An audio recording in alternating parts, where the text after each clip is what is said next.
Hello, I'm Gwen Preston of Resource Maven. I'm here for a corporate conversation with my friend Todd Hilditch of RLYG Gold. Thanks for joining me today. Good to see you. So Todd, I wanted to give you the opportunity to lay the groundwork here. RLYG is still new, it's not a new company in the public sense, but it's a new entrance into the gold space. So tell us about the Tokop Project and how you got to be where you are today. Thanks, Gwen. We started a little less than a year ago. We've been incubating the public co. We really stress structure. We stress people. We've got a good group of folks that have been there, done that. We've had success in the market over the last 10, 12 years, and it was designed around taking assets in a good jurisdiction, mixing that with good structure and good people. Yeah, for sure. So then you have this Tokop project in Nevada, and lots of smoke on the surface, so to speak. So tell us, explain what you knew before going into the first drill program, and then therefore what you did with that first program. Yeah, so interestingly enough, this property had been worked about 10 years ago and then sat quiet on a balance sheet of somebody that went in a different direction, different market. There was drill holes that were 12 meters of 2.5 grams per ton, but never followed up on. So it was an asset that had some good drill holes, some good results, and yet it had been somewhat, not abandoned, but just ignored.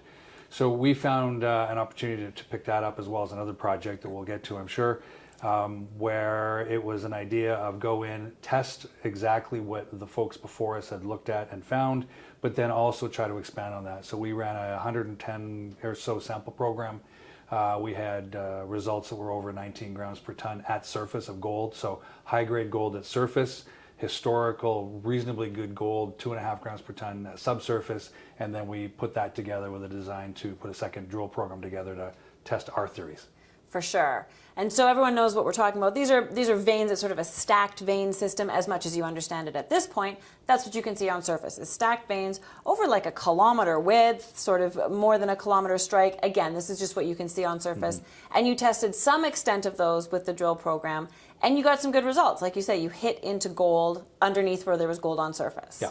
The theory, and you're right, there were stacked veins. This is intrusive related. It's a system that's similar to Fort Knox. As well as Gulch, Dublin Gulch, actually, with Eagle. Yeah. So we looked at it as, okay, we've got high-grade gold at surface. What's happening subsurface? Can we mimic the results at top with what's going on below? And in the first 3 drill holes, we were successful. We were able to say, okay, here's what we think the extension of these veins are. Here's where our target.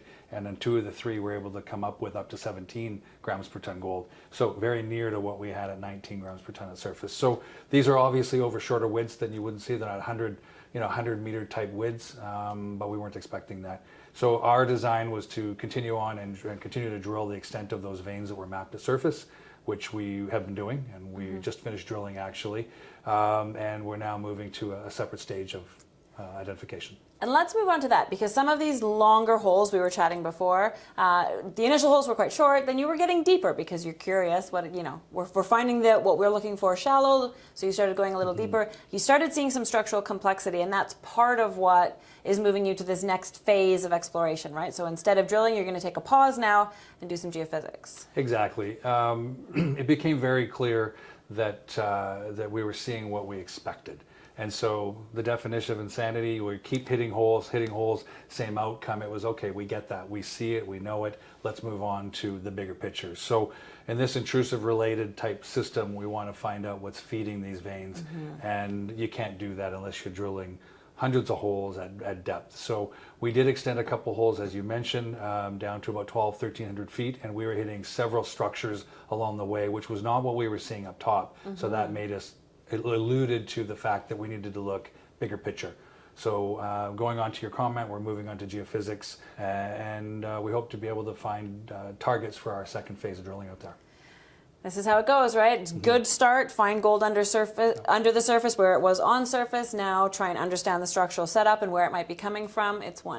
Geology is an iterative science, right? Exactly, yeah. Let's touch briefly on the other project. That's Clipper West. Why don't you explain Clipper West? Yeah, so Clipper, and then what we refer to as Pipeline West Clipper, is a project that was never designed to be a second priority. It was only meant to be getting to next. So it's a 1A, 1B.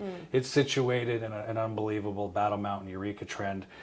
We adjoin the claim block of the Newmont Barrick joint venture Nevada Gold Mines. We, in fact, are 600 meters away from the Gold Acres pit, which has 1 million ounces at 2.6, 2.7 grams per ton. So the structure, the knowledge by Nevada Gold Mines and what they're producing from is a certain horizon. And in our case, we know we have that horizon. There's one historic hole that identified that exact same horizon. So we've got to go in, we've got to do more work. We're going to continue to do more work, including geophysics, also probably later fall after Tokop, and look for an identification of where we would drill. Now these drill holes are going to be 1,500 feet to probably 2,500 feet, much deeper, but it's kind of bigger reward with a little bigger risk on depth. But we're sandwiched between two great companies, Nevada Gold Mines, and in fact, Ridgeline Minerals hit the Wenban formation back almost a year ago. So we're located in a really good setup, and looking forward to getting to that one. Well, we have drill results still coming from the rest of the holes at Tokop those results haven't come out yet. Correct. And then move on to geophysics and see what you can figure out at Clipper Pipeline. There's a West in there somewhere. I don't know which way to say the name of the project. Yeah, all good. Fantastic. Exciting days ahead. And thanks for giving us the update on RLYG Gold. Thank you.